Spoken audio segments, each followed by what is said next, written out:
The Lord be with you. And with your spirit. A reading from the Holy Gospel according to Saint John. Glory to you, O Lord.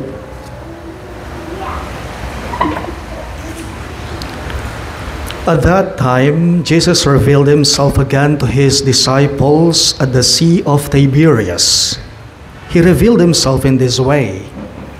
Together were Simon Peter, Thomas called Didymus, Nathanael from Cana in Galilee, Zebedee's son, and the two others of his disciples. Simon Peter said to them, "I am going fishing." They said to him, "We also will come to you." So they went out and got into the boat, but that night they caught nothing. When it was already dawn, Jesus was standing on the shore. But the disciples did not realize that it was Jesus. Jesus said to them, "Children, have you caught anything to eat?"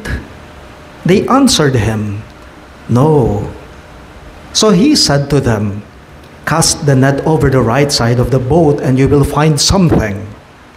So they cast it and were not able to pull it in because of the number of fish. So the disciple whom Jesus loved said to Peter, "It is the Lord." When Simon Peter heard that it was the Lord, he tucked in his garment, for he was lightly clad, and jumped into the sea. The other disciples came in the boat, for they were not far from shore, only about 100 yards, dragging the net with the fish. When they climbed out on shore, they saw a charcoal fire with fish on it and bread.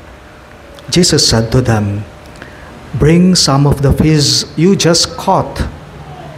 So Simon Peter went over and dragged the net shore full of 153 large fish. Even though there were so many, the net was not torn. Jesus said to them, "Come, have breakfast." And none of his disciples dared to ask him, "Who are you?"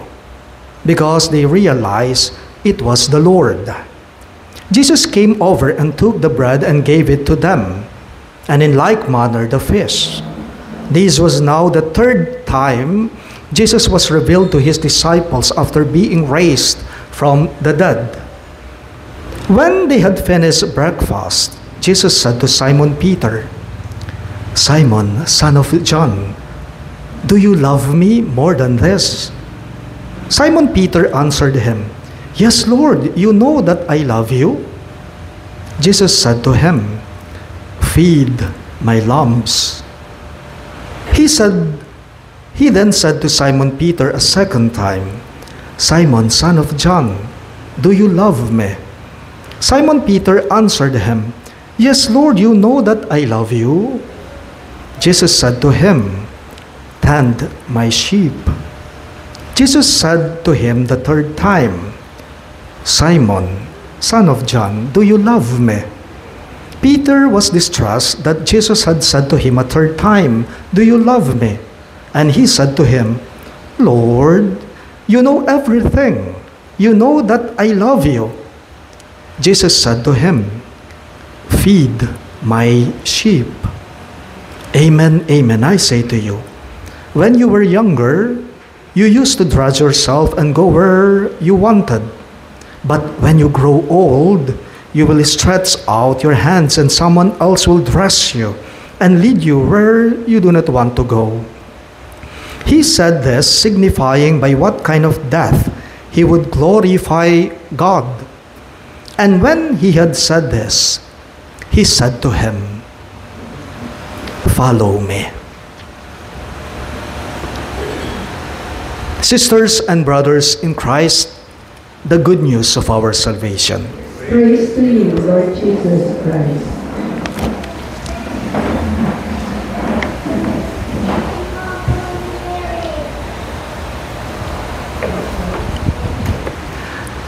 Good morning there, everyone.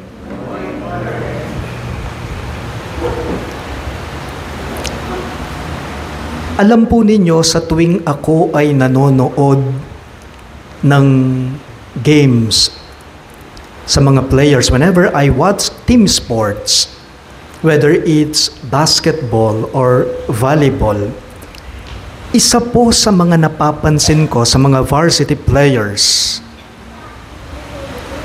kapag kapapasok na yung magsasab, kahit hindi pa man nakakapasok mismo sa court, anong gagawin niya? Very good. He or she will make the sign of the cross. Kung sino mang player na yon. I've noticed that the player who is about to substitute into the game always makes the sign of the cross. Even during the game, on the court, players or athletes seek or acknowledge the presence of God. Ang yangking piyalong, magtiwalala, panwalanda mo, na ingginu at tiyo. Marahil familiar po kayo dito. Sino kasi yung ina, yung nanay, na sa tuwing nasa boxing ring, ang anak niya habang lumalaban ito, hawak-hawak niya ang rosaryo niya at wala siyang hinto sa kakadasal habang nanonood siya. Si Doña D. Kilala ninyo. Ako po'y may kilala. One time na ikwento po niya sa akin na kapag ka nagta-travel daw po siya, magvivisit siya sa mga anak niya, sa mga apo niya sa US, wala daw po siyang hinto sa kakadasal ng rosaryo. Nga na po ka na ako niting kakilala ko, ay amo nga ako po, tarugong mama ko, kumakasakay na ako king aeroplano, at suko parugo king Pilipinas, hangga king kumiras ketang parasan ko, ketang destinasyon ko, ala akong patanat, wala akong hinto sa pagdarasal ng rosaryo kahit ulit-ulit ito. Sabi niya, uling balo ko, at tsuya, kayantabe ke, ing apong gino, king pamaglakbe ko, nga na po. My dear friends, the Lord is omnipresent, found in every place and moment, and you can perceive and experience His presence. Ang yangno ka rin pala at suy nga pong gino. Totoo po ita. Ang yangno ka rin pwede may palang akit at panamdaman ng presensya na nga pong gino. Just like in our gospel for this Sunday, in the gospel, the disciples of Jesus returned to their former occupation. They went fishing when Jesus appeared to these disciples, to them. And this was noticed by one of his disciples, his beloved disciple, John the Beloved. Iti payabot na mo po, nepo, na angyang palang dakal ka pangabalanan king biyemo, kahit may ginagawa ka, kahit na nagtatrabaho ka, wherever you are, ing Diyos at Diyo. Kayan tabi tayo po, mamantabi ya, king pamibiyabiyata mo. Akala po kasi ng iba, tingnan ninyo, pansinin ninyo, akala ng iba sa atin, makikita mo lamang ang Diyos, mararamdaman mo lamang ang presensya ng Diyos sa mga sagradong lugar. Akala ng iba sa mga banal na lugar mo lamang makikita, mararanasan, mararamdaman ang presensya ng Diyos. Pero hindi. Not only in sacred places, not only in holy places, but God is also evident in the hustle and bustle of daily life. Madalas po, di nga liwang tao, na yung kaibaluda mo nga tsuy nga pong gino, karing pisamban. Yung ibang tao, alam nila na naroroon, nararamdaman nila, nakikita nila ang presensya ng Diyos sa mga Blessed Sacrament chapels, sa mga oratories. Kapag nakakakita po sila ng mga sacred images, dapat migit po pala kanita, ing pangaatsu na ni nga pong Ginoo, na ang yangatsu ka king obra mo, dakal kagagawan king biemo, no ka rin ka man atsu, nano pa maning gagawan mo, kaya be meing apong Ginoo.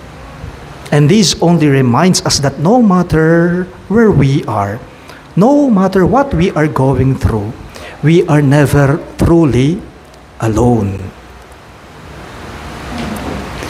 It was pre-pandemic when my mother died. Halos malapit na po ing pandemya, inyang mateyay mako, ing pengari kong babay. Talagang may lungkot kami. Kasi kami ngang mikakapatid ikeng pito, makaimakengan.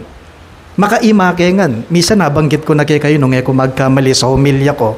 Ako makananay ako eh. Ang pangalan ng nanay ko ay Norma. Pangalan ko ay Norman. Nya malapit ko talaga kang ima ko.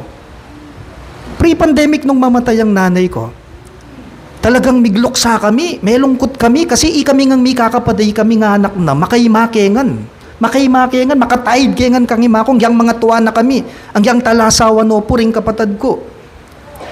Pre-pandemic po yon.